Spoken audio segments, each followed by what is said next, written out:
Oke, ketemu lagi bareng kami di sini. Kami mau hari ini ya.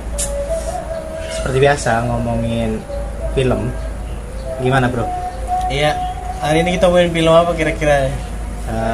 Yang baru rame aja lah. Oh, agak lain berarti. Iya, Oke, betul agak sekali. lain. Itu yang mau gua ngomongin tadi.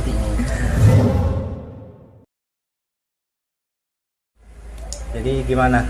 Pengenalan filmnya dulu. Oke ya, jadi agak lain tuh film genre drama komedi gitu. Iya. Jadi film agak lain ini diproduksi oleh Imaginary, itu PH-nya. PH-nya ya.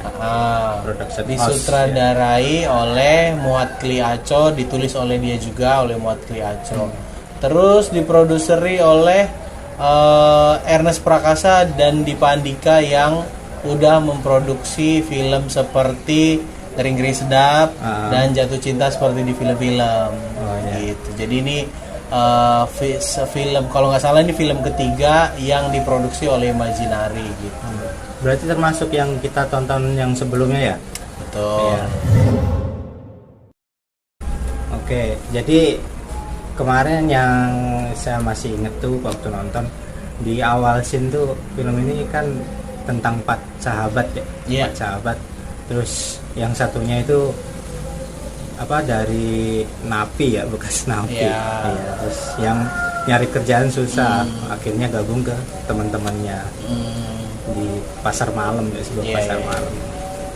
Jadi secara premis tuh 4 sekawan ini berusaha ngidupin sebuah rumah hantu yang udah mau mati. Gitu. Ya emang di awal sih itu ya sepi, terus nggak ada pengunjung, dia ditagih-tagih kontrakannya ya kan? Ya gitu-gitulah. Oh ya, buat teman-teman yang nggak suka spoiler, silakan nonton video ini setelah nonton film agak lainnya dulu ya gitu. Yeah. Soalnya diskusi kita nih kayak bakal full spoiler sih gitu. Oke, ya itu disaranin nonton dulu baru nonton ini. Sebenarnya secara sederhana film ini tuh punya premis yang sangat menarik gitu. Bagaimana kalau di sebuah rumah hantu, setiap orang yang ke pasar malam pasti pernah ngerasain experience rumah hantu lah ya. Gimana kalau ternyata di rumah hantu tuh ada hantu beneran. Nah, jadi keempat sekawan ini berusaha untuk menghidupkan kembali rumah hantu yang jadi sarana dia untuk dapat pemasukan, penghasilan, penghidupan lah gitu. Untuk mengatasi problem mereka masing-masing. Betul, bertambah dengan mengatasi problem mereka masing-masing. Dan film ini menjadi menarik karena pemerannya tuh komika-komika rata-rata, dan itu nambah penegasan bahwa film ini emang benar-benar film komedi gitu, film-film drama komedi. Ada dramanya juga, lu bisa ngerasain experience yang sangat drama, yaitu yang sedih-sedih gitu. Iya. Kemudian problem-problem sehari-hari, tapi komedinya juga banyak, komedi verbal, komedi situasinya gitu. Betul. Menarik deh.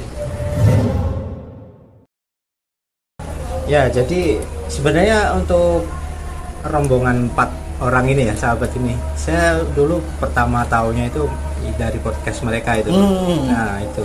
Nah di situ kan mereka udah punya karakter sendiri-sendiri ya, karakter kuatnya.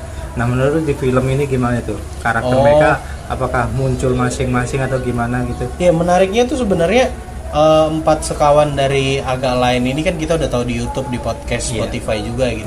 4 karakter ini berusaha menjadi dirinya sendiri.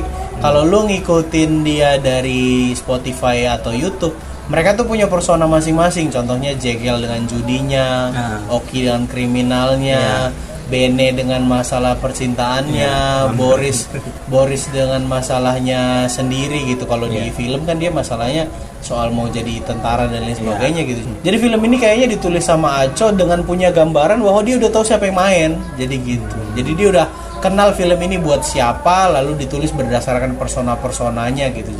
Yang luar biasanya memang dari segi penokohan mereka tuh chemistry-nya dapat banget. Iya. Dia kan lu lihat gimana tektokannya kan. Apalagi kan mereka udah hidup di podcastnya itu kan udah nyatu banget, chemistry-nya udah dapet. Ketika di film kan Betul. Jadi bukan hal yang sulit lah, kalau kelihatannya bukan hal yang sulit. Kalau yang dicari adalah membangun chemistry gitu. Mereka tuh udah dapat satu sama lain, personanya juga udah kuat banget. Iya, betul. Jadi sebenarnya salah satu yang bikin Agak Lain ini jadi film yang memorable selain lucu ya, ketika gua tuh secara pribadi ngelihat kalau pembagian porsinya itu sangat cukup antar karakter. Dari segi komedi sebenarnya film Agak Lain ini jadi film yang oke banget ya. Iya. Waktu kita nonton juga satu studio tuh ngakak semua gitu. Ditambah actingnya tuh jadi komedinya makin natural Iya, gitu loh. itu namanya kayak comedic timingnya Iya, gitu. iya, betul, itu betul. ya mungkin karena dimainin komika-komika Iya sih. profesional Jadi ya. mereka udah tahu timing. Betul.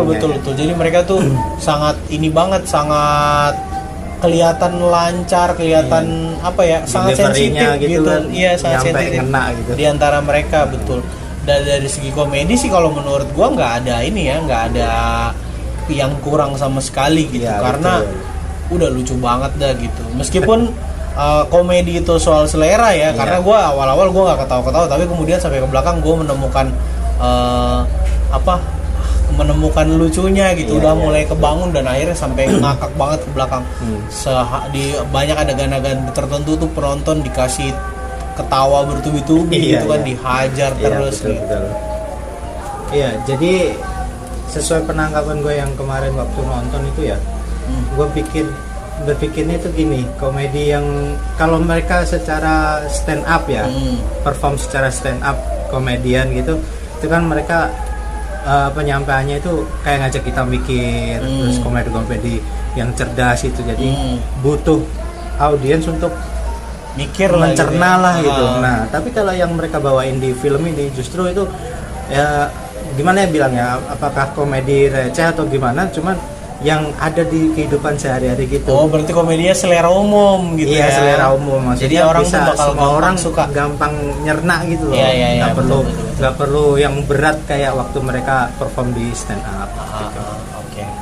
Karena Agak Lain ini juga film drama komedi gitu, jadi kita perlu bahas dari sisi dramanya. Ya, Kalau betul. gue sih mengapresiasi banget, kayaknya emang Aco nih cocok banget gitu, apa ya istilahnya, kayak berbakat gitu lah untuk bikin film-film drama gitu. Karena di momen ketika mereka berempat bareng kan itu udah jelas ya kelucuannya, mereka saling ngasih dan Iya. didukung oleh ceritanya gitu.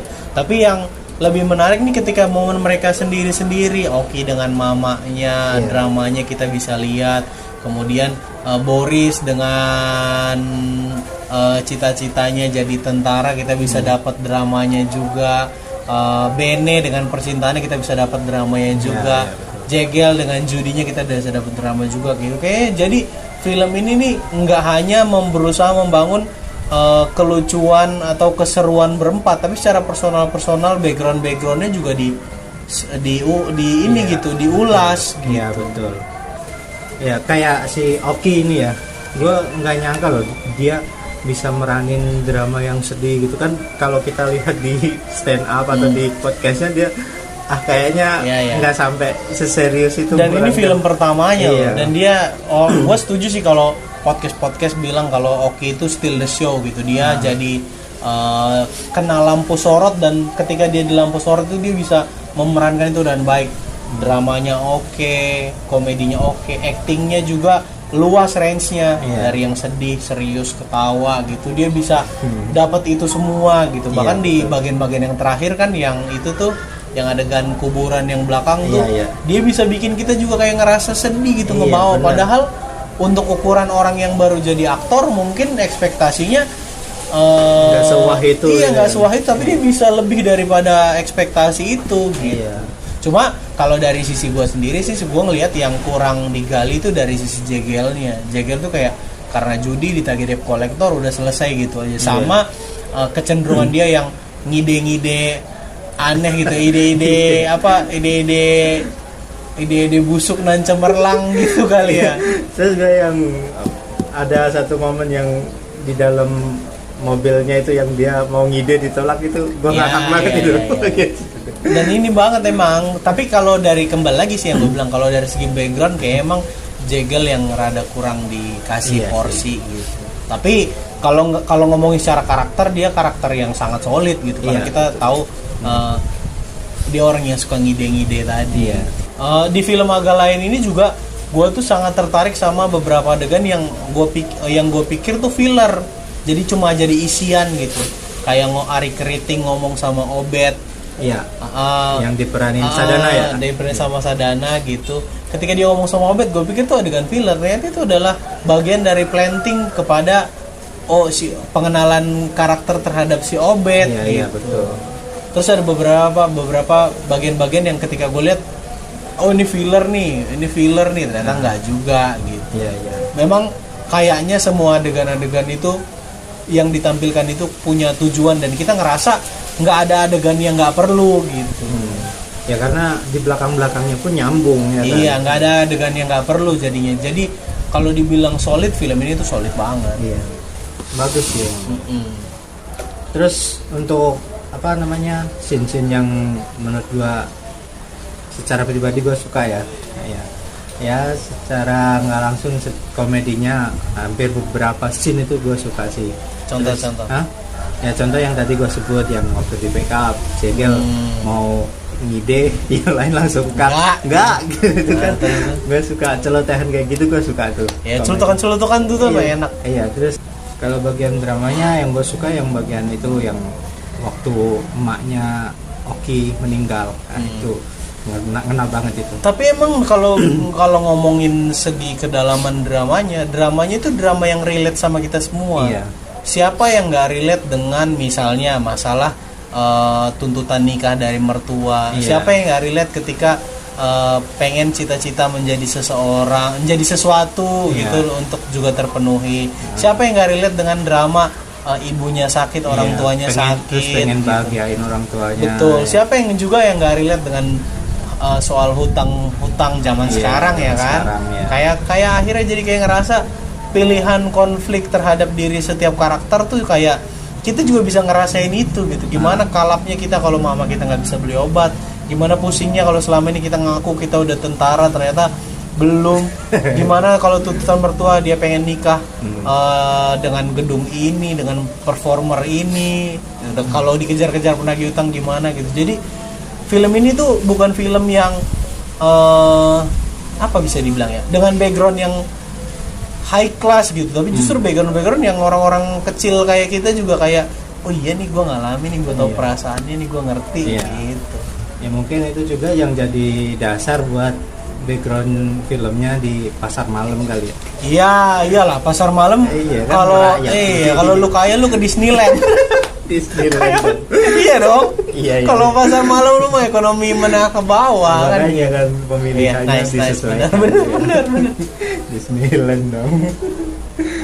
Gue sih momen yang gue suka tuh ketika pertama kali rumah hantunya diperkenalin itu. Jadi ada dua pengunjung, mereka dandan seadanya. Lalu mereka di roasting sama dua pengunjung itu. Yang bilang sama si rumah orang miskin itu. Si Aci sama si Ardit gitu tuh. Gue itu momen yang kayak kita kan juga pernah ya masuk ke rumah hantu dan melihat hantunya tuh malas-malas, mamang-mamang, ngerokok, duduk-duduk, dia yang teriaknya cuma sekedar aja gitu. Itu gue happy banget. Mungkin karena gue pernah masuk rumah hantu ya. Jadi kayak gue lihat, iya nih gue juga ngalami itu dulu. Masa ngeliat kuntilanak keker ya kan gitu. Nah itu salah satu momen yang gue suka. Kalau momen dramanya yang gue suka sebenarnya momen ini, momen Boris sih, momen Boris. Gimana dia membangun ekspektasi mamanya soal cita-citanya gitu. Kayaknya relate banget gitu sama gua gitu. Kayaknya gua juga dulu pernah zaman kuliah gua ngaku enggak kok udah skripsi padahal belum gitu. Akhirnya ngaku di sini. Oh iya ya. Maaf Ibu Surah. Ya, jadi sesuai dengan apa yang kita bahas tadi, menurut gua kenapa kalian harus nonton film ini itu karena banyak sekali hal yang kita bakal temuin di situ. Entah itu dari komedi, drama, kerelatan dengan hidup masa kini ya. Terus kalau menurut lu gimana? Kenapa harus nonton mereka? Kenapa harus nonton? Kalau gue sih harus nonton karena dengan lu bayar sekian uang untuk dapat experience ketawa bareng-bareng, sedih bareng-bareng kayak roller coaster nih, kita dibawa ketawa sedih gitu. menurut gua sih itu sangat worth it sih, lu keluar duit buat dapetin experience ini semua. Iya, betul. Dan lebih lagi film ini tuh fresh banget. Fresh banget. Jadi lu nggak akan nemukan ide cerita yang sama, tektokan komedi yang sama, drama yang sama yang lu pernah lihat dari film-film yang lain. Iya, betul. Jadi menurut gua alasan lu harus nonton sih ya itu tadi, karena lu nggak mungkin dapat pengalaman ini kalau lu nggak nonton di layar besar. Iya. Apalagi kalau lu nonton di OTT gitu, experience-nya kurang karena lu nggak bisa ngerasain gimana ngakak bareng-bareng, seru bareng-bareng, drama sedih suasananya nggak kebangun. Betul banget. Jadi sebelum filmnya turun nih, gua rasa lu harus nonton. Bahkan sampai hari ini nih, ini udah berapa banyak nih penontonnya, Bang? Sekarang tanggal 11 ya. Iya. Berarti hari ke-10 tuh kalau nggak salah udah sekitar 3,3 juta. Gokil banget itu. Gokil banget tuh. Gokil banget. Dalam 10 hari 3,3 juta tuh gokil banget. Ini jadi bukti kalau emang film ini worth it untuk ditonton. Iya. Lu bakal ngerasain hal-hal yang udah kita bilang tadi lah. Iya. Jadi daripada lu cuma denger cerita dari kita doang, review dari kita doang, kayak lu harus ngalami sendiri sih, lu harus nonton sih. Iya, betul itu. Harus banget, menurut gua harus banget. Karena memang lu harus ngerasain apa yang kita rasain. Ya mungkin itu aja sih review ecek-ecek dari kita ya. Karena ya mungkin masih ada reviewer yang lebih bagus lagi, lebih dalam lagi bahasnya ya. Ya kita cukup di sini aja lah. Mungkin kalian juga dari apa yang kita bahas sudah mengerti lah. Nanti tinggal kalian buktiin sendiri di studio kayak apa. Betul.